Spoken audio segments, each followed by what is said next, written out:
তো হ্যালো বন্ধুগণ, সকালবেলাতে উঠে দেখি বৃষ্টি পড়ছে ঝমঝমিয়ে। আমি বিছনাটা গুছিয়ে পরে চলে গেলাম হচ্ছে রান্নাঘরে কফি করতে। কফি করতে করতে আমি বাইরে তাকিয়ে বৃষ্টি দেখছিলাম, ততক্ষণে কফি রেডি হয়ে গেছে। আর এখানে কফি নিয়ে পরে ব্ল্যাক কফি রেডি করে নিয়েছি।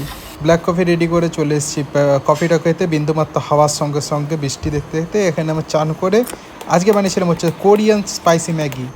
তারপরে খেয়ে পরে বিকালবেলা একটু হাঁটতে বেরিয়ে গেলাম। হাঁটতে হাঁটতে এখানে প্যান্ডেল শুরু হয়ে গেছে আর আমি খাবার নিয়ে বাড়ি চলে। আরও এরকম ভিডিও দেখতে লাইক শেয়ার সাবস্ক্রাইব।